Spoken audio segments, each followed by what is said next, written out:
තෙරුවන් සරණයි. ධර්මයේ ප්‍රායෝගික පැතිකඩ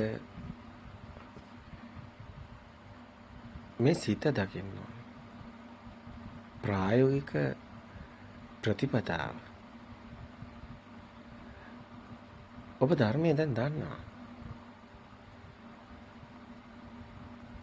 බාහිර නොවන බවත් සිතේම අදාගෙන බාහිර දකින්න කියන එකත් ඔබ දන්නවා. ඒ වගේම මේ ශරීරය තුලත් සිත පනවන්න බැරි බවත් ඔබ දන්නවා. බාහිර පොතක් දකින ඒ පොත දැකීම පමණයි සිත කියන්නේ. 아무තේ මේ ශරීරය තුල කවුරුත් නැහැ.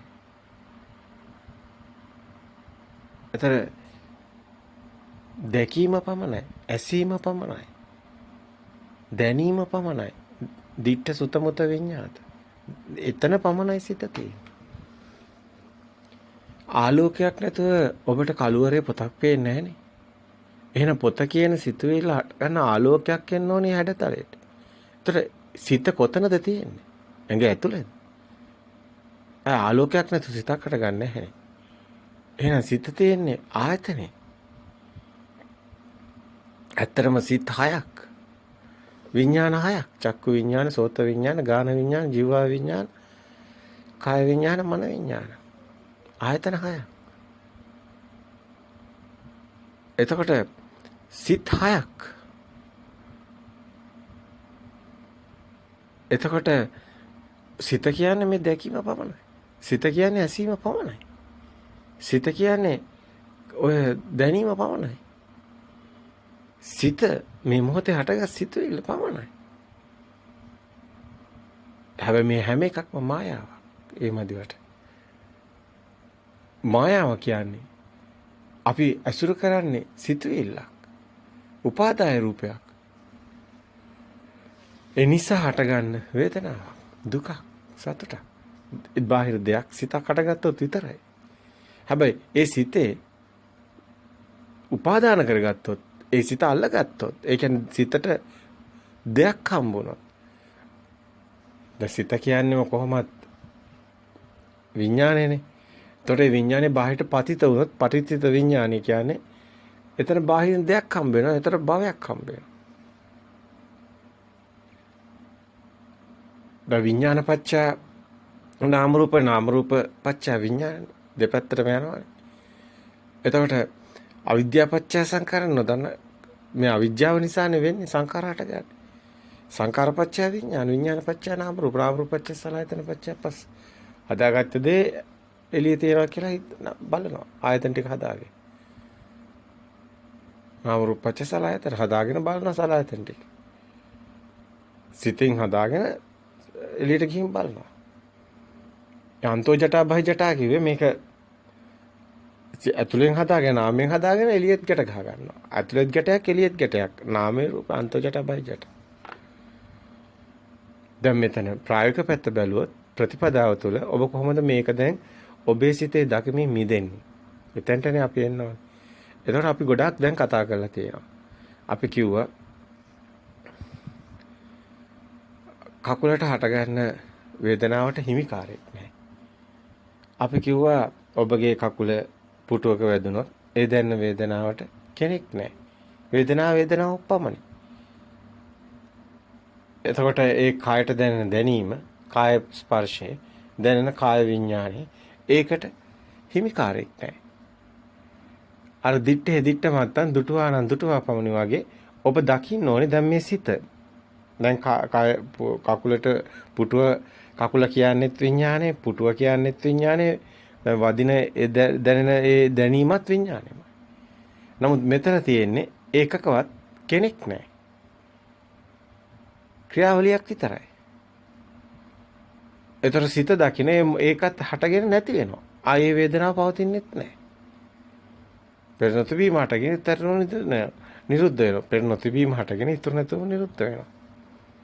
මේ සිත හටගත්තා නම් දැන් ඔබ මේ මොහොතේ ඔබේ සිතේ කුමක්ද තියෙන්නේ? අපි හැමදාම අහන ප්‍රශ්නේ වර්තමාන මේ මොහොතේම ඔබේ සිතේ තියෙන දේ දකින්නවා.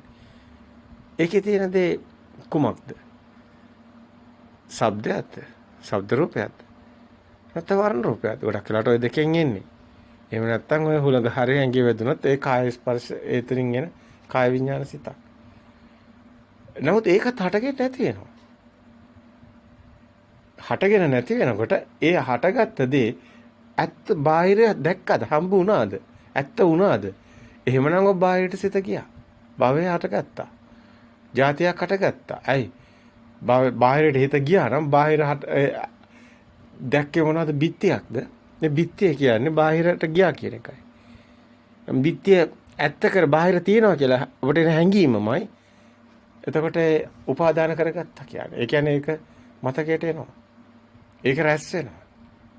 උපාදාන වෙනවා. ඒ කියන්නේ එතනින් ඔබ මිදෙන්නේ නැහැ එතකොට. හැබැයි එතනම ඔබ සිත දැක්කොත් මේ බාහිර නෙමෙයි මගේ හිතමයි කියන.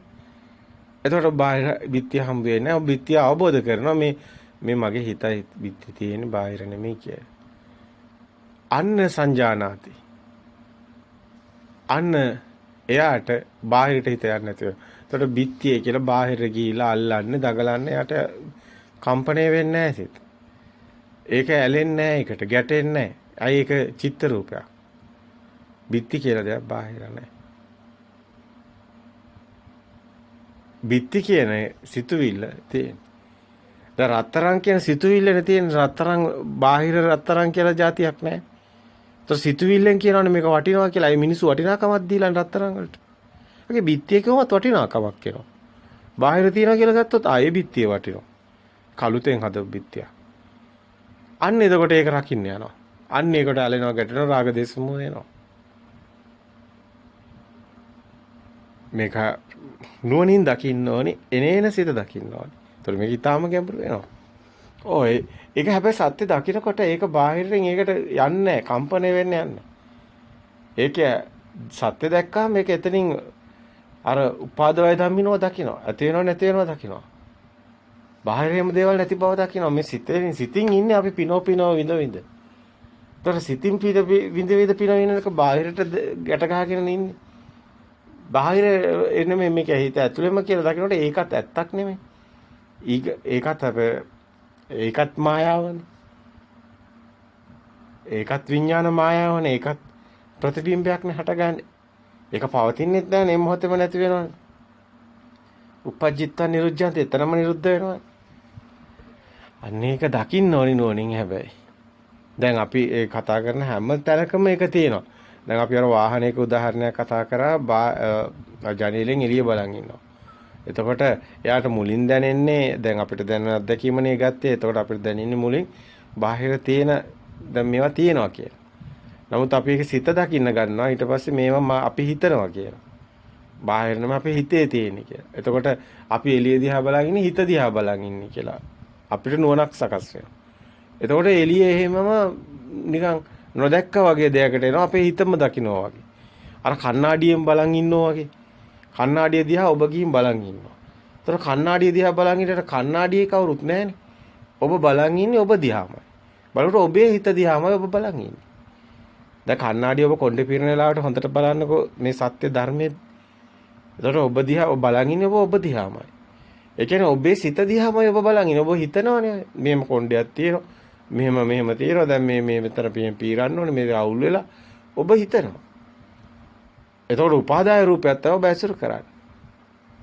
හැම එකම සංඥා එන්නේ. ඔය එන හැම සංඥාවම හැම හැඩතලයක්ම බාහිර නෙමෙයි සිතමයි. එතකොට හැම හැඩතලයක්ම බාහිර නෙමෙයි සිතම නම් බාහිර කතාවක් අපිට වැඩක් නැහැනේ. බාහිරේ දේවල් එහෙම්මමයි. ඒවා කරා ගැටෙන්න යන්නේ නැහැ. ඒ සාමාන්‍ය විදිහට එදිනෙදා කටයුතු කරනවා. නමුත් අවබෝධයේ මේ අපි හැමතිස්සෙම ගලවන්නේ සංකිතේ නිබ්බිදායි. අවබෝධයෙන් මිදෙන්න ඕන. ඒතකොට හැම නිදර්ශනයක්ම හැම ප්‍රතිපදාව තුළ පුංචි දේ පවා ඔබ දකින්න උත්සාහ කරන්න. සිත දකින්න හැම මොහොතම සිතට සිහිය පිහිටව ගන්න ඕන. ඒතකොට මේ වතුර ටැංකියක් කියන්නේ මගේ හිත. විත්තිය කියන්නේ මගේ හිත. අඹ ගහ කියන්නේ මගේ හිත. මේ හිත පැත්තමයි දකින්න. දැන් හිතනවා මේක මෙහෙමයි කියලා. හිතනවා මේ කළු පාටයි. හිතනවා මේ කොළ පාටයි. හැම එකම හිතනවා. ශබ්දෙත් හිතනවා. එළියේ එකම ශබ්දයයි තියෙන්නේ. නමුත් අපේ මේ කර්ණ සංකේ මේ පටලේ හෙල්ලෙන විදිහට අපි හිතනවා. දැන් මේක අවබෝධයෙන් දකින්න ඕනේ. මේ බාහිර එතකොට කිසිම ගැටලුවක් නැහැ Tamanට. බාහිර කෙනෙක් එක්කවත් තරහ වෙන්නවත් අවශ්‍යතාවය නැහැ. මොකද Tamanගේ හිතේනේ ඔය ඔක්කොම ඉන්නේ. හිත පැත්තෙන් මේවා ගලවන්න පුළුවන් සේරම. ඊට පස්සේ හිතේ දකින්න ඕනේ ඇත්ත. විදර්ශනාවට ගන්න ඕනේ. දැන් විපස්සනාවනේ මේ දකින්න එනේන සිත දකිමින් මෙදෙන එක විපස්සනාව. විදර්ශනාව ඒක විදර්ශනා කරලායි මෙදෙන්නේ. නැත්තම් විපස්සනාව හිත දකින්න එක. නමුත් විදර්ශනාව තුළින් තමයි ඒ හිතින් මිදෙන්නේ. ඒක තමයි නුවණ විදසුන් නුවණ. ඒතකොට සත්‍ය දකින්න ඕනේ. සත්‍ය දකින්නකොට තමයි ඔබේ සත්‍ය දර්ශනය ඔබ අවබෝධ කරගත්ත දේ තමයි මෙතනදී වැදගත් වෙන්නේ. දර්ශනය කියන්නේ සත්‍ය ඥානය. එතනදී තමයි ඔබ කායानुපස්සනාව, වේදනානුපස්සනාව, චිත්තානුපස්සනාව එතනින් තමයි එන්නේ. ඒ කියන්නේ රූප, වේදනා, සංඥා ස්කන්ධේම තමයි මේ දකින්නේ. තමන් වින්දේ හැඩතලයක්, ප්‍රතිබිම්බයක්, හෙවණැල්ලක්. ඒතර ඒක සංඥාව පෙරමතකයෙන් ආවේ. එතකොට ඒ පෙරමතකයෙන් ආපු සංඥාව ගලපලා අවසානයේ විඥානේ දැන ගැනීම ආවේ. මේ සංකාරය හරහා දැන ගැනීම. දැන් මේ සංකාර ඔක්කොම මේ සිද්ධිය තුළ චේතනාව සංකාරය. ඒ කියන්නේ වේදනා සංඥා සංකාර විඥාන කියන මේ සේරම මේ සංකාර තමයි සබ්බේ සංකාරා කියලා බුදුන් වහන්සේ පෙන්නන්නේ. ඒ ස්කන්ධ සංකාර. දැන් අපි කියනවානේ වචී සංකාර, කාය සංකාර, මනෝ සංකාර. නමුත් නිවන් දකින්නේ මෙන්න මේ මෙතන තියෙන සත්‍ය දකින මේ චේතනා සිතුවිය. චේතනාම්බික්කවේ කමම දාන. තරක් තියෙන සංකාර. ධර්ම ගත්තොත් රූප මේ වේදනා සංකාර. දැන් හරිනේ ඔබ සංඥා සංකාර ඔක්කොම සංකාරනේ. ඒ වගේම තමයි මේ ස්කන්ධයෙන් හැදෙන සේරම සංකාරා වෙන. දැන් ස්කන්ධයෙන් හැදෙන්නේ ශබ්දේ, රූපේ, ගන්ධේ සේරම ස්කන්ධයෙන්. උපාදාය රූපයන් ඇසුරු කරන්නේ නැහැ ස්කන්ධානපාදිව ආයතනම් පටලාපෝ අයං උච්ච ජාති. ඒතකොට ඒක ඔක්කොම සංකාරා වෙන. සිතුවිලි වෙන. මේ සබ්බේ සංඛාර අනිච්චා කියන්නේ දැන් මේ හැදෙන සංඛාරේ අනිත්‍යයි කියලා දකින්නවා. සිතුවිලි. ඒ නැත්තම් ස්කන්ධේ උපාදාන කරගන්නේ ස්කන්ධය අනිත්‍යයි දකින්නවා. ස්කන්ධ දුක්ඛ කියන්නේ මේකටම. ඒ ස්කන්ධේ තමයි දුක්ඛ වෙන්නේ. උපාදාන කරගත්තොත් දුක්ඛ. නැත්තම් දුකෙන් මිදෙනවා. හැබැයි දැන් මේ සිත ගැන කතා කරන දා ප්‍රායෝගික පැත්තේදී ප්‍රතිපදාවේදී එදිනෙදා එන අරමුණේදී තමන් හිත පැත්ත දකින්න ඕනේ. දැන් මේ එන හැම අරමුණක්ම දකින්න ඕනේ. තමන් ඇඟට කුලගක් වැදුනත් ඒකත් දකින්න ඕනේ. ඒකත් මේක දකින්න ඕනේ. මේ හිත තමයි දකින්නේ කියලා. හිතට තමයි දැනෙන්නේ විඥාණයට. ඒ පැත්තෙන් දැකලා ඒ පැත්තෙන් ඒක මායාව දකින්න ඕනේ. ඒකත් හට ගන්න නිරුද්ධ වෙන එකක්. ආයි තව එකක් හට ගන්නවා. ඒකත් දකින්න ඕනනම් හටගෙන නිරුද්ධ වෙනවා. හැබැයි මේ හැම එකකම සත්‍ය දකින්නත් ඕනේ. එතකොට ඒක බාහිරින් කෙලෙස් හට ගන්න නැති පැත්තත් තමන්ට ඥානෙට දැනෙන්න ඕනේ. තුන් පැත්තක්ද පේන්න ඕනේ. සිත ඇති වෙනව නැති වෙනවත් පේන්න ඕනේ. ඒකේ සත්‍ය පේන්නත් ඕනේ. ඒක බාහිර නෙමෙයි කියලා එතනින් තමයි නැති වෙන්නේ. උදව් විඥානේ ඉන්නේ එතනින් සත්‍ය දකින්න කෙනාට එන්නේ. හැබැයි ඒක දකින්නකොටම ආශ්‍රව කෙලෙස් වෙනවා. ආශ්‍රව කෙලෙස් මෙතන හට ගන්නෑ. එතකොට තමන්ගේ තිබෙන ඒ මේකට ආශ්‍රවීය දැන් තමන්ගේ හිතේ තියෙන ඒ මානීය ස්වභාවය තණ්හාමාන දිට්ටි ඒ තියෙනවා මේකේ හැංගීම් ස්වභාවයක් අන්න ඒක ෂය වෙන්න ඕන. ඒක ෂය වෙන තමන්ට ඥානෙට අසු වෙනවා. මම ඉන්නවා කියන හැඟීමක් තියෙනවානේ මේ පේන කෙනෙක් ඉන්නවා කියන.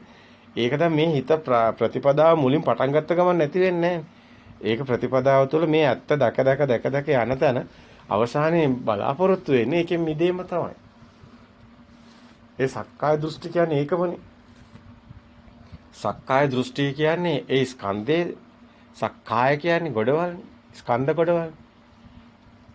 මේ ඔක්කොම සිතුවිලි පැත්තෙන් යන්නේ. ඒකයි මේ ස්කන්ධ කියලා කතා කරන්නේ. එතකොට ඒක චේතනා සිතුවිලි. සියල්ලම තියෙන සිත පැත්තෙන්. එතනින් ඒ පැත්තෙන් තමයි තමන් ඊට පස්සේ දකින්න ඕනේ. ඒකේ සත්‍ය. ඒකේ මායාව දකින්න ඕනේ. ඒක සත්‍යක් නෙමෙයි කියන එක. ඒක අනිත්‍ය ස්වභාවයම දකින්න ලෝකයේ ඇත්ත දකින්න ඕනේ කියන එකයි මේකේ තියෙන්නේ. ඉතින් ඇත්ත විදිහට දකින්න ඕනේ. ඉතින් ඒක විවිධාකාර පැතිකඩයන් ඔස්සේ දකින්න හැකියාවකුත් තියෙනවා. ඇත්තටම අපිට පේන්නේ ඇත්තක් නෙමෙයිනේ. එහෙනම් අපිට හැම මොහොතෙම ওই ගස් ඔක්කොම එක දවසින් දිරන්නේ නැහනේ. හැම ෂණේම ඒක විපරිණාම වෙනවා පේන්න ඕනේ. බාහිර පැත්තෙන් ගියත් ඒක සිතුවිලි අත්‍තරම සිතුවිලි පැත්තෙන් මේක හොඳින් නුවණින් දකින්න ලැබෙනවා. මේ හොඳින් නුවණින් දකින්න ලැබෙනවා සිත පැත්තේ. මොකද අඹ ගස් වගේ එහෙම සිතුවිලිනේ තියෙන්නේ. නාගස්, නුගගස්, අඹ ගස්, රත්තරන් උද ඔය නේන හැම නමක්ම බලන්නකො. දැන් ඔය පොත, සිංහල පොත, ඉංග්‍රීසි පොත කියන්නේ එහෙම. ඒතර වර්ණයක් වුණත් කොළ පාට, රතු පාට ඒව කොම සම්මුතිනේ එන්නේ. සේරම සම්මුතියනේ. සියලුම සිතුවිලි සම්මුති. සබ්බේ සංඛාර. සියලු සබ්බ සංඛාර, සියලු සංඛාර, සියලු සිතුවිලි අනිත්‍ය. දැන්ට එතනින් ගත්තාම ලේසි. එතනින් ගත්තාම තමයි චේතනා පැත්තෙන්මයි සංසිඳෙන්නේ. සියලු සිතුවිලි පැත්තෙන් තමයි එන්නේ. දැන් දරුවා කියන්නේ, ගෙවල් කියන්නේ හැම එකම එනවා එතකොට. සේරම අනිත්‍යයි. සිතුවිලි සේරම තමන්ගේ සිතේ දැන් තමන්ගේ ලෝකෙ නෙමෙයි තව කෙනෙක්ගේ ලෝකෙ. අපි ඒවා සත්‍ය ඥානෙදි පෙන්වන දර්ශනයේ කොටසෙදි. තමන්ගේ හිතේනේ මේක හැදෙන්නේ මේ මොහොතේම මේ දැන් ඇහැ අරනකොටම ලෝකයක්ම වෙනවා නැති වෙනවා. ඒක තමයි විඥානික. විඥානෙත් පවතින එකක් නෙමෙයි මේ මොහොතේම අට කියන්නේ නැති වෙන එකක්.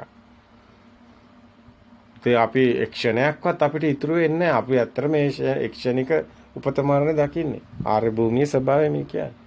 ඉතින් ආර්ය භූමියේදී ප්‍රතිපදාව තමන් මේ සිත මේ මොහොතේම සත්‍ය දකින එක. එතකොටයි ඒකෙ මිදෙන්නේ. මේ මොහොතේම සත්‍ය දැකලා මිදුණා කියන්නේ ඒ කෙනාට පවතින්නේ සිතක් ඉතුරු වෙන්නේ. අතරම සිත නැති කරන්න බෑ. ඒ ස්වභාවයේ ස්කන්ධයේ ස්වභාවයයි. නමුත් ඒ සිතේ සත්‍ය දකිනවා. සංකිතේ නිබ්බිදාය ආબોධයෙන් මිදෙනවා. ඇත්ත වෙන්නේ නැහැ. බාහිර ඇත්ත වෙන්නේ නැහැ. මිදිලා. නාමයන්තේ සිතුවිල්ලත් ඇත්ත වෙන්නේ නැහැ. ඒකෙත් මිදිලා. ශුන්‍යතාවයේ තුල යා හිස් බැල්මක් වගේ බලන් ඉන්නවා. ඒකයි අපි කිව්වේ අර යන වාහනේ ජනෙල් කවුරු ඇතුලේ තව ටිකක් වෙලා බලලා මුලින් කිව්වා බාහිර ජනෙලෙන් බලන් ඉනකොට යාට පේනවා. හැඩතල පේනවා. නමුත් ඊට පස්සේ ආයක දකින්න ධර්මයේ දකින්න ඊට පස්සේ මේ හිතමයි පේන්නේ කියලා. හැබැයි හිතමයි පේන්නේ කියලා තව ටිකක් වෙලා ආයා ඊට පස්සේ මෙනෙහි කරනකොට යට තේරෙනවා ශුන්‍යයි කියලා. හිස් බැල්මක් කියලා. ඒ කියන්නේ හිත පැත්තෙත් මුකුත් නැහැනේ. ඒක මිරිඟුවනේ මායාවනේ. ඒතර සංඥා මිරිඟුවක්නේ. එතකොට එයා දකිනවා මේ සේරම හිස් කියලා.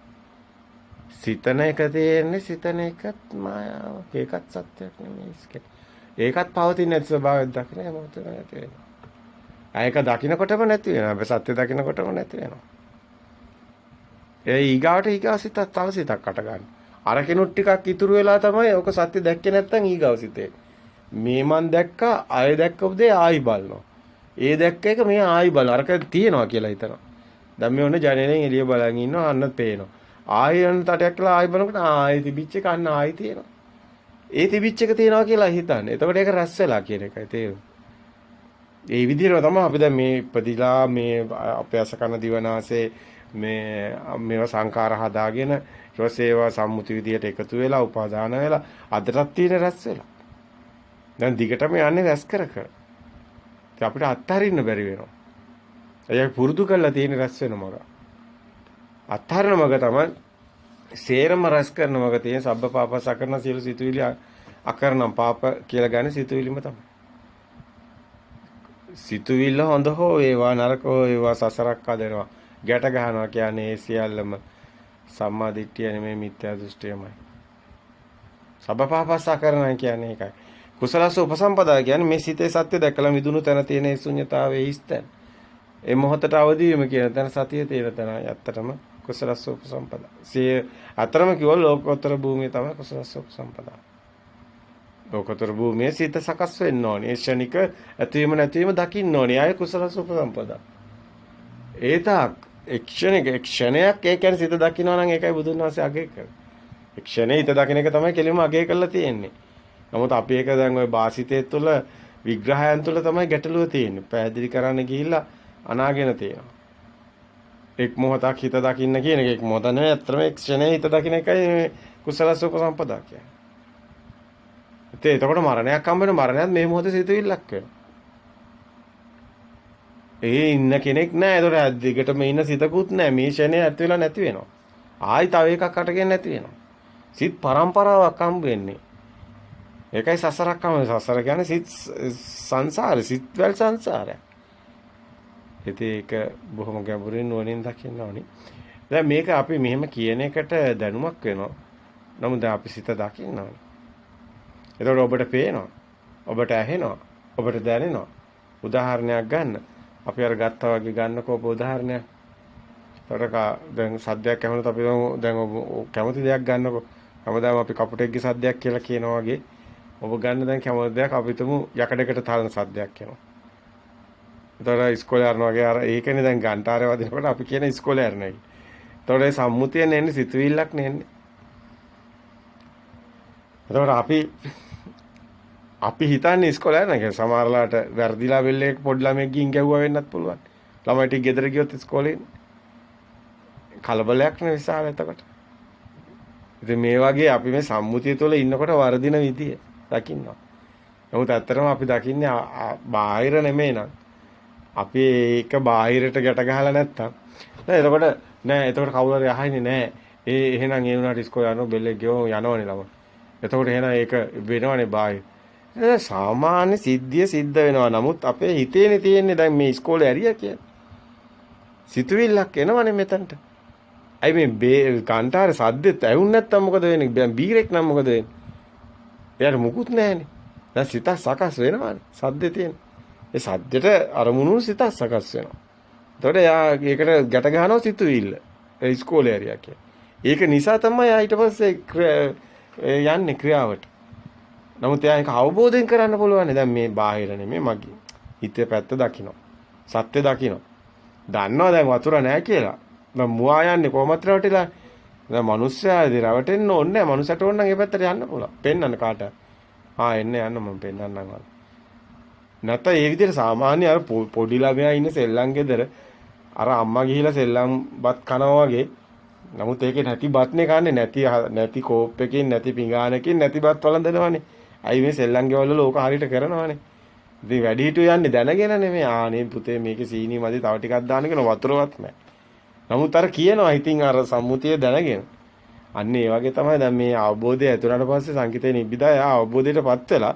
නමුත් එයා ඒ දිනදා කටයුතු ටික කරනවා. අර පොඩි ළමයාගේ සෙල්ලම් ගෙදර වගේ වැඩ ටික කරනවා. නමුත් එයාගේ හිත ඇතුලේ හොඳ අවබෝධයක් එයා තියාගෙන ඉන්නවා. දැන් මේ කම්පා වෙන්නේ ඊට පස්සේ දරුවා මැරුණයි කියමුකෝ. අනිත් එයා අඬන වැළපෙන තැන මෙයා වැළපෙන්නේ නැහැ. ඇයි? මෙයාට ලරුව නැහැ. අනිත් අය සතුට වෙන තැන මෙයාට සතුටකුත් නැහැ. මෙයාට දුකකුත් නැහැ, සතුටකුත් නැහැ. මෙයාට කම්පා වෙන්නේ අර අකම්පිත හදවතක් හම්බ වෙනවා. ඒක හදාගන්න එකයි වැදගත් වෙන්නේ. ඒක තුල තමයි යටම දැන් ශරීරය පොළොවට පස්සෙන තැනනේ ලොකෝ විනාශය තියෙන්නේ. මරබියක් කියන එකනේ. දැන් මරබියකුත් නැහැ. ඇයි හැම ෂෙනේම උනේ ඕකනේ. එයා ඉනාවි යනවා. අනිත් එක්කෙනා අනේ දෙයියනේ මං දාලා යන්නේ කොහොම ලෝකෙ තියෙද්දි මට යන්න පුළුවන්ද වගේ. වැළපෙනවා. ලෝකෙකුත් නැහැ මේ හදාගත්ත ලෝකේ මේ මොහොතේම නැති වෙනවා. අපි හදාගන්න ලෝකෙක ඉන්නේ. අපි හැම ෂෙනේම ලෝකයක් හදාගෙන ඉන්නවා. අපි ඉන්නව පිනවගෙන. අනේ මට දැන් ලස්සන දරුවෝ ඉන්නව මන්ද මේ ඉන්නේ කියාගේ හිතාගේ. මොකක්වත් නැහැ. හිතේ තියෙන්නේ. එයා ඉතින් ඉන්නේ ලෝකෙක ඉන්නේ. අමන්නානන්දයටපත් වෙලා ඉන්නේ ඉතින්. නමුත් ඒ ඉතින් ඒ ඉන්න එක මායාවනේ. එයා රවටිලා ඉන්නේ. ඉතින් මහා දුකකට වැටෙනවා. ඉතින් පොඩි එම්බිරිස්සාවක් කරේ ඇදුණා. හද පපුව දාලා යනවා ඉතින්. එහෙම නේද වෙන්නේ මිනිස්සුන්ට? ඒක තමයි සාමාන්‍ය පෘථග්ජන ස්වභාවය. රැවටුණත් ඒක තමයි බාහිරට වෙන්නේ. දැන් මේවා ඇත්තටම අපි වැරදි අදහසකින් නෙමෙයි මේව කියන්නේ. ඔබටම ඔබගේ නුවණ සකස් කරගන්නයි මේ කියන්නේ. දැන් ඔබ සමහර විට ඔබ කරන කටයුතු දිහා බලන්න. ඔබගේ රැකියාව වෘත්තිය ඔබ හිතන් ඉන්න මේ මහා මාන්නේ තියෙනවානේ අපේ ගොඩාක් අපේ සමාජයේ මිනිස්සුන්ගේ මාන්නේ වැඩිනේ. ඒක නිසානේ ගොඩක් ප්‍රශ්න තියෙන්නේ. මට මෙහෙම කිව්වා මම අහවල එහෙම වටින්නේ. දැන් මේ ඔක්කොම අදහස් වල තියෙන කෙනෙක් හදාගෙන වටිනා කෙනෙක් හදාගත්තොත් මොකද වෙන්නේ? ඉතින් යට විනාශයක් තමයි දුකක් තමයි. වටිනා කෙනෙක් ඉන්නවද ලෝකේ? නැහැනේ. මේ හිතින් ඉන්න සිතුවිලි දැන් හැමෝම තම තමන් ලෝකයක් හදාගෙන ජීවත් වෙනවා. මම දොස්තර කෙනෙක් කියලා හිතලා එක්කෙනෙක් ජීවත් වෙනවා. තව එක්කෙනෙක් මම ලෝය කෙනෙක් කියලා හිතලා ජීවත් වෙනවා. තව එක්කෙනෙක් මම ව්‍යාපාරිකයෙක් කියලා හිතාගෙන ජීවත් වෙනවා. තව එක්කෙනෙක් මම මුකුත් නැතිව මම නිකමෙක් කියලා හිතාගෙනත් ඉන්නවා. තව එක්කෙනෙක් මම පොඩි ළමෙක් කියලා හිතාගෙන ඉන්නවා. තව එක්කෙනෙක් මම දැන් වයසයි කියලා හිතාගෙන ඉන්නවා. ඉතින් ඔක්කොම හිතාගෙන ඉන්න එකන්නේ තියෙන්නේ. එහෙම දෙයක් ඇත්තටම නැහැනේ. හැමෝම හුස්ම ගන්නවනේ බැලුවා. ඉතින් ඔක්කොම පොළොවට පස් වෙනවනේ. කිසිම තේරුමක් නැහැ. නමුත් අර මනෝරාජිත ලෝකෙක නිකන් අර භවරාමා කියන්නේ භවරාගයෙන් ඉන්නවා.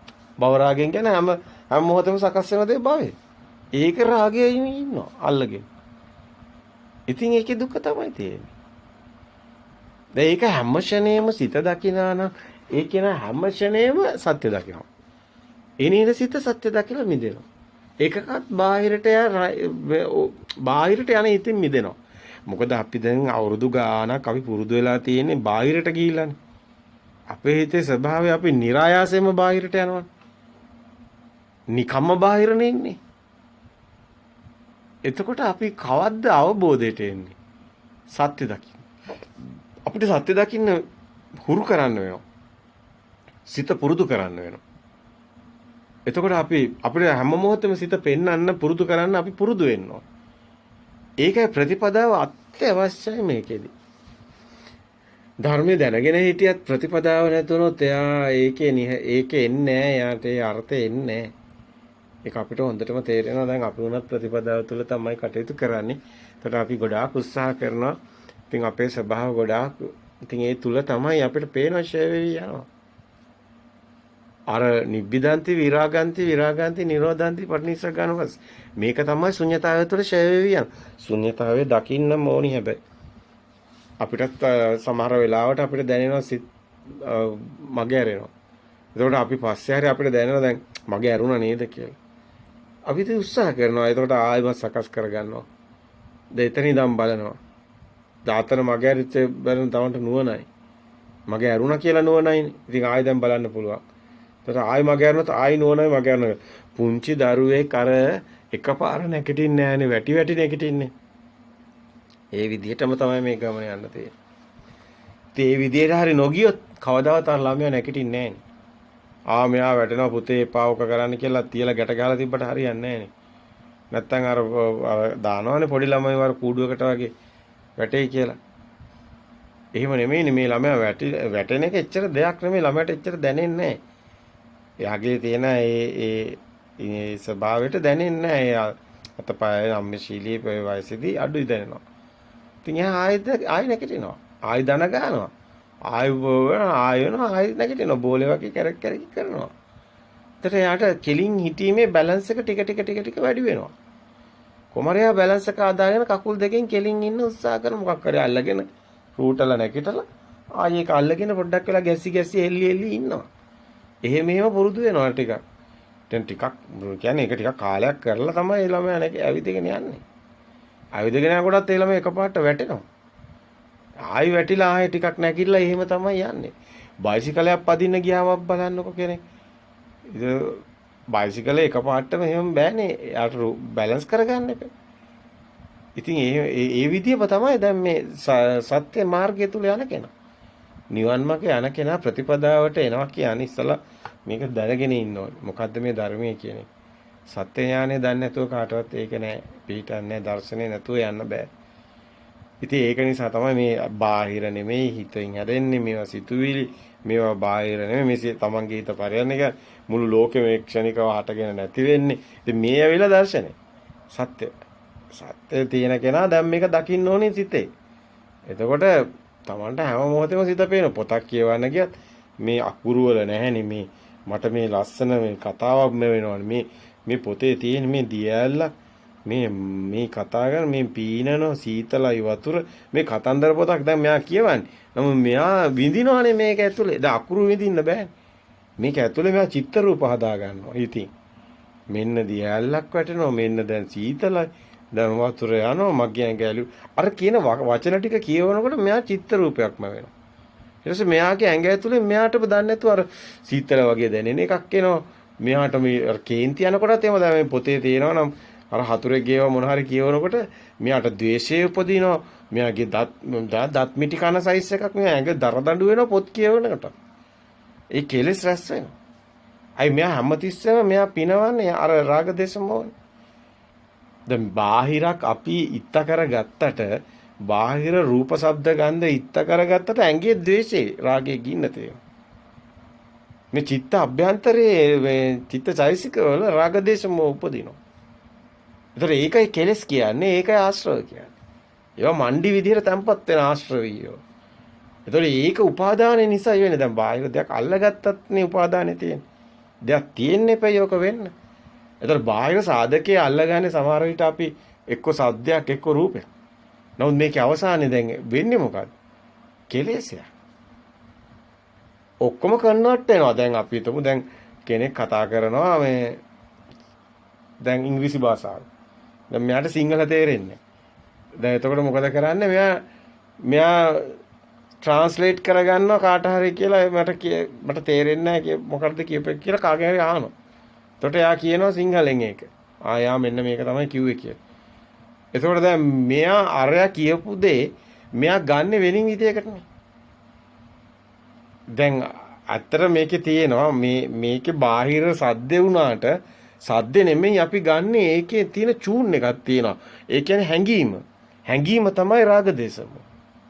ඒ හැඟීම තමයි අපි පිනවන්නේ. ඒකයි මේ නාමයන්තේ අපි කියන්නේ දැන් මෙයා ගොඩක් අයට තේරෙන්නේ නැති එකක් නෙමෙයි ලෝකෝත්තර ධානවල මොකද මේ රූප රාග කියන එක. ඕක තමයි තියෙන්නේ. ඒක තමයි මේ අතුලාන්තයේ තියෙන කම්පන චංචල. අතුලාන්තයේ තියෙනවා මේකේ කෙලෙස් ස්වභාවය. ඒක නිසා තමයි භාවනා කරන්න ගියාමත් ඔය වේදේ තුල තියෙන එක වුණත් එයාට මේ කම්පන චංචල තමයි තියෙන්නේ. ඒ කියන්නේ ඕකේ අපිට පෙන්වන්න පුළුවන් දැන් ඔය ආනාපාන සතිය වුණත් ඒක සතිය වැඩුව වුණාට ඒකේ ලෝකෝත්තර භූමියේ මේ ධර්මය අවබෝධ වුණු කෙනෙක්ට පුළුවන් දකින්න ධර්මයේ පැත්තෙන්. එතකොට එයාට පේනවා මේකේ තියෙන කම්පන චංචල. දැන් අත් දෙක තියාගන්න. හුස්ම දිහා බලන්න. දැන් මොනාරි මතක් වෙනවනේ. ඒ S2 පියාගෙන දැන් ඉන්නේ. දැන් ඕවා එනවා යනවනේ සිතේ. තවත් ටිකක් වෙලා ඔහොම ඉන්නකෝ. ඔහොම ඉන්නකොට ඔබට දැනේ ඇතුළාන්තයෙන් වෙනින් ස්වභාවයක්. ඒ ස්වභාවය තමයි ඔක ගොඩාක් පුරුදු කරපු කෙනෙකුට නම් එකපාරටම දැනෙනවා කම්පන චංචල. ඒකම තමයි රාග දේශම. ඒ තාක් ගින්න තියෙනවා. ඒ ගින්න තියෙන තාක් සසර තියෙනවා. ඒ කියන්නේ එතන ඉවරයක් වෙන්නේ. ඒක දෘෂ්ටිය තුලයි තියෙන්නේ. මේවා තියෙනවා කියලා එකක් තියෙනවානේ. බාහිර සැප තියෙනවා. හැමතිස්සෙම මේ හිතන් නැතුව උනත් චූන් එකේ තමයි ඉන්නේ. ඒ කියන්නේ හිතන් නැතුවත් අර හැංගීම තුලයි ඉන්නේ. ආත්මීය හැංගීම එනවා. ආත්මීය හැංගීම එන්නේ අනිත්‍ය නිසායි. ඒක තේරෙන්නේ නැහැ. මේ අනිත්‍ය තමයි අපි විඳින්නේ. දැන් මේක ස්ථිර වුණොත් දැන් අපිට තව එකක් ඕනේ නැහනේ. දැන් අපි එක ඇඳුමක් අර ගන්නවා. ඒක හරි ආසාවෙන් ගන්න. ටික දවසකට ඒක ගානක්වත් නැහැ. වෙන එකක් හොයන්නේ. අන්න අරක වෙනස් වෙන සිතේ ස්වභාවය. ඒකම තමයි හැමතැනම තියෙන්නේ. අපි දැන් හැම දෙයක්ම අපි දන්නේම නැතුව අපි මේ වෙනස විඳිනවා. අපි අනිත්‍ය විඳිනවා.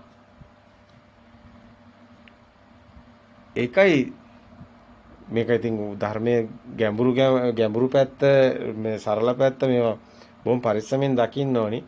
විශේෂයෙන්ම අනිච්චවත සංඛාර උපාදවය ධම්මින උපජ්ජිත්ව නිරුද්ධන්ත කියන තැන මේක ඇති වෙනව නැති වෙනව උපාදවය ධම්මින උපජ්ජිත්ව එතනම නැති වෙන උපජ්ජිත නිරුද්ධන්ත එතනම තියෙනවා. උපාදවය ධම්මින උපජ්ජිත්ව නිරුද්ධන්ත. නමුත් මේ අනිච්චවත සංඛාර සියලු සංස්කාර සබ්බේ සංඛාර සිතුවිලි සියල්ලම ඒ ශනිකම මේක අනිත්‍ය දකින්න එකයි තියෙන්නේ. එතකොට උපාදවය ඇති වෙනව නැති වෙනව. පුදුණු තැනම උපජ්ජිත නිර්ජන. අන්න තේසසු සමග මේක දකින්නවා. දකින්න කෙනාට මේ සිතේ පැවැත්ම පේන්නේ. දැන් දෙයක් තියනවා කියලා හිතෙන්නේ. දෙයක් නැති වෙනවා කියලායි පේන්නේ. මුකුත් තියෙන දරුවෙක්වත් තියනවා කියලා හිතෙන්නේ. දැන් ඒක ඊටත් වැඩිය මේක බාහිර නෙවෙයිනේ. බාහිර මේක සිත ඇතුලෙන් ඇසුරු කරන්නේ. ඒක හොඳට පේනවා. දැන් මේක ගන්න ඕනේ ඔබේ හිතට වදිනම උපමා ගන්න ඕනේ. ඔය රත්තරන් වගේ දෙයක් ගත්තාම රත්තරන් වටිනවා කියන්නේ ඔබේ හිතනේ. එළියේ නෙමෙයිනේ. රත්තරන් කියන සම්මුතිය නාමයේ තියෙන වටිනාකම දීලා තියෙන මිනිස්සුනේ. ඒ මිනිස්සුනේ මේක තමයි වටිනවා කියලා හිතාගෙන ඉඳන් සතෙකුට ඕක වටින්නේ නැහැ. පාග්ගෙන හරි යනවනේ. පුංචි දරුවෙකුට ඕක වටින්නෙත් නැහැනේ. එයා පොළේ ගහලා හරි යනවනේ. මැණික් ගලක්වත් වටින්නේ නැහැ. දැන් වටිනාකම දුන්නේ චේතනාවෙන්නේ. ඒ කියන්නේ චේතනා භික්කවේ කම්මම් වදා කියන්නේ ඒකනේ උපාදානේ අල්ලගන්නේ. ඒකනේ කෙලස් වෙන්නේ. දැන් ඒතකොට බාහිරෙත් ඒකම වෙනවා. සිත අභ්‍යන්තරේ රූපනේ මේක හදාගන්නේ. සත්‍ය දකින්න කෙනා දකින්න සිත ඇතුළොත් මේක වෙන එකයි අන්තෝ ජටා බහි ජටා කියන්නේ. දෙපැත්තෙන්ම ගැට ගැහිගෙන යන්නේ. එතන මේ දෙපැත්තෙම මිදෙනවනේ. ඒක බාහිරයක් දැකලා එතනින් මිදෙනවා. ඒකව සිත ඇතුළෙනොත් මිදෙනවා. ඒකෙත් ඇත්ත දකින්න ඕනේ. මේකත් මායාව. පෙරමතකේ අතීතයේ ඉන්න එක දකින්න ඕනේ. අනිත් එක මේක අපි ජීවත් වෙන්නේ ඇත්තටම සිතුවිලි ලෝකෙක. එකක්වත් නැහැ අපි බාහිරින් අල්ලන් හිටියට දරුවයි කියලා අතට අහුවෙලා තියෙන තද ගතිය. හිතේ තියෙනවා මේම දරුවයි කියලා. හිතින් ඉන්නවා දරුවත් එක්ක. ඒක ඇතර තියෙන්නේ. නමුත් අතරවත් අහුවෙන්නේ නැහැ දරුවෙක්. අතට අහුවෙන්නේ තද ගතිය. ඒ හිතින් මවාගෙන ඉන්නවා දැන් මේකයි කියලා. ඕක ඉතින් ගොඩක් ඕක හොදට ඔබ නුවණින් දකින්න ඕනි. හොදට දැකලා ඔබට ප්‍රත්‍යක්ෂතාවයටම එන්න ඕනි. ඒක ලේසියෙන් වෙන්නේ නැහැ. ඒක නිකන් බලන් හිටියා කියලා වෙන්නේ නැහැ. ඒක ඔබ චංජන් ජනේති වායමති විරියං ආරහති චිත්තම් පග්ගඤ්ඤාති පජාති තියෙන්න ඕනේ. ඒ කියන්නේ ඔබේ කැමැත්ත තියෙනවනේ මේක දකින්න ඔබට ඕනකමක් තියෙන්න ඕනේ. ඡන්දේ ඊපස්සේ වා උත්සාහ කරන්න ඕනේ ඔබ සිත දකින්න හැම මොහොතෙම. නිකන් බලන් හිටිය කියලා කවුරුත් නිවන් දකින්නේ නැහනේ. දැන් ඉතින් මේක ගොඩාක් මේ සත්‍ය දකින්නකොට ඔබ ඔය සම්මුතියේ පෘථග්ජන ලෝකයේ මිනිස්සු කියන කතා ඔක්කොම බොරු වෙනවනේ. එතකොට ඔබට සත්‍ය ලෝකයට එනකොට තමයි තේරෙන්නේ මේ ඔක්කොම බොරු වෙලා ගියාට පස්සේ ඔබට වෙන මුකුත් මිතුරු වෙන්නේ නැහැ මේ ෂනේ සිත විතරයි. දැන් මරණය කියන්නේ සිතුවිල්ලක්නේ. එහෙම එකක් නැහැනේ. ඒක අපි මේක සිතයිනේ තියෙන්නේ. දැන් ඉතින් ගා පොළොවට පස්සෙන එකක් ගන්න එපා. නේ මරණයක් නෙවෙයි. එතකොට ශරීරය පොළොවට පස්සෙන එක මරණයක් නෙවෙයි. ඒක සිතුවිල්ලක් විතරයි තියෙන්නේ. නමුත් මේ ෂනේ හටගෙන සිත නැති වෙන එකනේ තියෙන්නේ. එක්ෂණික මරණය දකින්නනේ බුදුන් වහන්සේ කියන්නේ. මේ ක්ෂණයක් සිත දකිනවා නම් බුදුන් වහන්සේ අගය කරනවා ඒකනේ අගය කරන්නේ. ඒ ක්ෂණයයි සිත ඇත් වෙනව නැති වෙනව ඒ ක්ෂණය. එච්චර. පවතින කෙනෙක් නැහැ. දෙයක් නැහැ. එතකොට ඒ ක්ෂණයක්වත් නැහැ මේක. එතනත් ශුන්‍යයි ඒක සත්‍ය දකිනකොට. එතකොට මේ මහා ශුන්‍යතාවය තමයි බුද්ධ කියන්නේ. අන්න බුදුන් දැක නිවන් දකිනවා. ඉතින් ඒ ශරණය දකින්න හැම මොහොතෙම ප්‍රතිපදාවන සිහිය Tamanට පොඩ්ඩක් වෙනස් වුණොත් හරිය ඒක සිත විසිරෙනවානේ. ඒතර ආයිමත් ඔබට මතක් කරනවා දැන් මම සිත දැක්කේ නැහැ කියලා. ආයිමත් පටන් ගන්නවා. ආ සිත දැක්කේ නැහැ කියන එක සිත දැක්කේ නැහැ කියන එක 100ක ඉන්නේ. ඒ තමයි 100 නෝන. ඒක ඕනි මෙතනට. ආයි උත්සාහ කරනවා. පොන්චි ළමයා වැටි නැකිටින එක තමයි අපිට කියන්න තියෙන්නේ. ආයි උත්සාහ කරන්න. ආයි වර්ධිනවා. ආයි හිත යනවා අපිට. ආයි උත්සාහ කරන්න. නෑ මේ හිතමයි මේ කියන්නේ. බාහිරනේ හිතමයි කියලා ගන්න. ඒ හිතමයි කියලා දැනගෙන ඔබ බාහිර වැඩ කරන්නේ මේ විදිහට. හිත ඇතුලේ වැඩ කරන්නේ. එතකොට පිට නෙමෙයි. දන්නවා මේ හිතයි කියලා දැනගෙන වැඩ කරනවා. සාමාන්‍ය දිනදා කරන හැමදේම මේ විදිහටම කරා. කිසිම දෙයක් එහෙම වුණොත් ඔබට ධර්මයේ දකින්න බැරි වෙනවනේ. ධර්මයේ දකින්න පුළුවන් වෙන්නේ ඒ කටයුතුත් එක්කමයි. නැත්තම් ධර්මයේ කොහොමද ඔබ දකින්නේ හිත දකින්න වැඩ තියෙන්නත් ඕන. මොන හරි එළිය වෙන්න ඕනේ. ඒතකොට තමයි ඒ අනුව තමයි මේ සිත වෙනස් වෙනවා පේන්න ගන්න. ඒතකොට ඒ සිත් පේන්නත් මොන හරි වෙන්න ඕන. දිනදා කටයුතු ඒ විදිහටම යන්න ඕන. එතකොට හොඳට මේ හැම එකක්ම තමන්ගේ සිත ඇතුලේ සිද්ධ වෙන විදිය දකින්න. ඒතකොට ඒක ඇතුලේ සත්‍ය දකින්න ගත්තාම තමයි ඔක්කොගෙන් මිදෙන්නේ. ඒතකොට දැන් කෙනෙකුට පුළුවන් නම් ওই සිත ඒ ක්ෂණේම බාහිරෙත් නැතුව සිත ඇතුලෙත් නැතුව ඒක දකින්න. අන්න එතන මහා නුවණක් තියෙනවා. ඇත්තටම මේ ඒ නිවන් මඟ අපි කතා කරනවානේ සෝවාන් සකදාගාමි අනාගාමි අරහත් කියලා. ඇත්තටම රහතන් වහන්සේගේ ස්වභාවය තමයි අර පේන්නේ. නමුත් සෝවාන් වෙලාවත් නැති වෙන්න පුළුවන් මේ කෙනා. නමුත් කෙනෙක් මහා උත්සාහයක් අරගෙන ලොකු උඩක් උස පනිනවා කියලා හිතාගෙන ජවයක් ගත්තොත් යන්තම් හරි උඩ පනිනවනේ. ටිකක් හරි උඩ පනිනවනේ. අන්න ඒ වගේ තමයි. මේකේ එකයි කියන්නේ වායමති විරියං ආරහති කියලා. ඔබ ගන්නායේ මහා වායම අනුව තමයි ඔබට ඒ වීරිය අනුව තමයි මේකේ ඊටු ටික සිද්ධ වෙන්නේ. චිත්තම් පග්ගඤ්ඤාති පජාති. මේ සිත පග්ගඤ්ඤාති පජාති දැකලා අයින්ට වෙනවා. මේ සිතෙන් මිදෙන එකයි කියන්නේ. ඉතින් ඒ සිත දැකලා සිතෙන් මිදව ගන්න ඕනේ. සිත සිතෙන් මුදව ගන්න ඕනේ. සිත ඇත්ත කරගෙන බෑ. සිත ඇත්ත කරගත්තොත් ඔබ දරුවා මරිච්ච දවසට ඔබ හොට්ටු පෙරාගෙන තමයි ඉන්නේ. නැත්තම් ඔබ දරුවා නැති වුණ දවසට අසනීපයක් වුණ දවසට ඔබ අකම්පිත ආදවතක් තියෙනවා. ඇයි ඔබ ඉන්නේ ඇත්ත ලෝකේ. ඔබ සත්‍ය දකින්න කෙනෙක්. නැත්තම් අර මිත්‍යා දෘෂ්ටික ගොඩේ අර මිනිස්සු අනිත්‍ය ඔක්කොම අඬන තැන ඔබට අඬාරිට තේයි. නැත්තම් ඔබට පුළුවන් සියල්ලකින්ම මිදිලා ආර්ය භූමියේ ලෝතුරු සුවේ ඔබට හම්බ වෙනවා. අටලෝ දහමින් කම්පා නොවන ගුණේ ඒ ආර්ය භාවයේ තුළ ඔබට ලෝතුරු සුවේයි ලෞකික සුවේ අතර වෙනස පේනවා. ලෝතුරු සුවේ සදාතනිකයි. වෙනස් වෙන්නේ. ඒක මරණ විදිහවත් වෙනස් වෙන්නේ. මරණයක්වත් ඒකේ නෑ ඇත්ත. සදා අමරණීයයි. අමරණීයයි කියන්නේ මරණයක් නෑ කියන එකයි. නමුත් මේ ලෞකික භූමිය අද අඬනවා හෙට hina වෙනවා. ආය අනිද්දා අඬනවා ඉංගනෙද්දා hina වෙනවා. ඒක හරි බොළඳයි.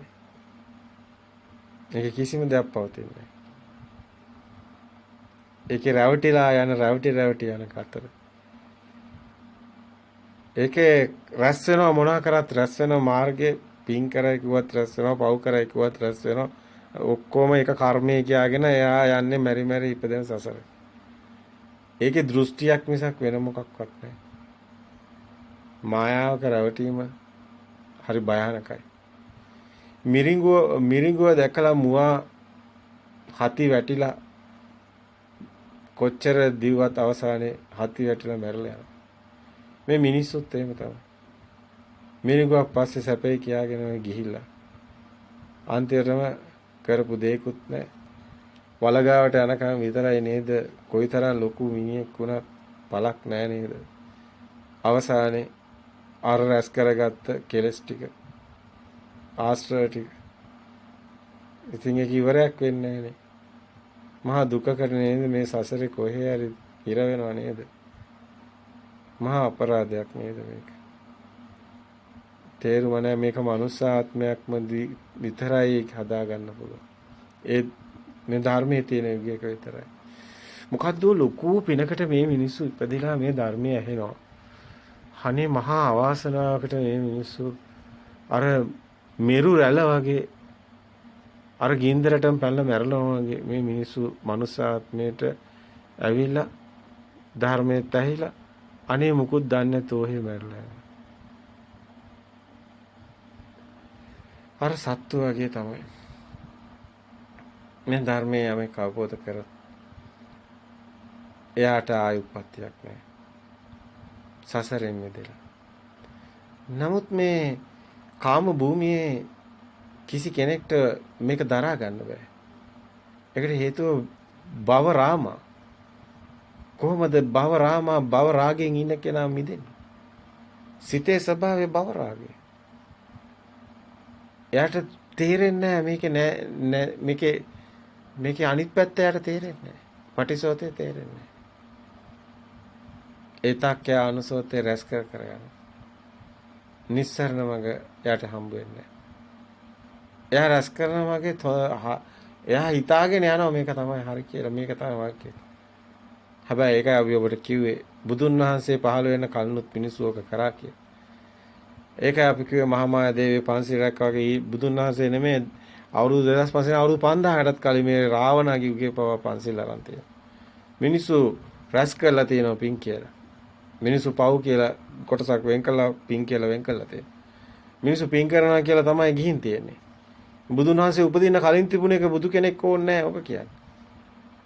බුදුන් වහන්සේ මහණෙනි මම පෙරණ කිව්වක් පවසමි. පුබ්බේ අනුසුතේසු ධම්මේසු මේ පෙරණ ඇසු විරුදහමක් කියන්නේ මොකක්ද එතකොට? ඕකී තිබිච්ච එකම කියේද? මේ මිනිස්සුන්ට පොඩි මොලයක් තිබ්බනම් ඔක තේරෙනවා. මේක වෙන්න බෑ කියලා. මේ අනිත් ඔක්කොම ආගමෙන් වලින් කියන එක මේ බුද්ධ ආගමේ කියයි. මේ භව නිරුද්ධ කරන නිබ්බාණයක් තියාගෙන භවයේ මිදෙන පැත්තකට මිනිස්සු හිතන්නේවත් නැහැ. මිනිස්සු භවයම පතනවා. මේකල කවුරුත් බෞද්ධයෝ නෙවෙයි. මේ රටේ ජනගහනය මේ අපි දන්නේ කියන අපිට තේරෙන විදිහට මුළු ලෝක ජනගහන 90%ක්ම මිත්‍යා දෘෂ්ටික. බොහොම ටික දෙනෙක් තමයි ඒ පරම සත්‍ය අවබෝධ කරගෙන සම්මා දිට්ඨියට. ඉතින් මේ මහා භාග්‍ය හැමෝටවත් නැහැ. ඒකට සකස් වෙන්න ඕනි. තමන්ගේම සිතේ සකස් වෙන්න ඕනි. ඒක දරා ගන්නත් නැත්නම් අමාරුයි. මිනිසුන්ට දරා ගන්න අමාරුයි. මිනිස්සු අසරණයි. තේරෙන්නේ දියේ යන දණ්ඩට පිහිටක් කොහෙන්ද කිව්වාගේ අර සසර ඕගේට කියන ඕගේ කියන්නේ සුලිය. ඕගේ කියන්නේ දියසුලිය. ඒකට අහුවෙච්ච කෙනා ගැලවෙන්නේ නැහැ. කාම ඕගේට අහුවෙලා ඒ යන මේ සසර දියසුලියට කැරකෙන මිනිස්සුන්ට කිනම් පිළිසරණක්ද කියලා බුදුන් වහන්සේමනේ කියන්නේ. සරණක් වෙන්නේ ඔවුන් සියලු දෘෂ්ටීන්ගෙන් යම් දවසක මිදුණොත් ඔය හිතේ තියාගෙන හරි කියලා හිතන් ඉන්න ඔක්කොම අත්හැර දවසට ආට හම්බ වෙනවා. ශුන්‍යතා පටිසංයුක්ත ධර්මයක්. ඒකේ දෘෂ්ටි නැහැ. මේ මොහොත මේ දැන් පේන දේ විතරයි. එයා එක පිළිගත්ත දවසට මෙච්චරයි මේකත් නැහැ කියන එක. ඒ පරම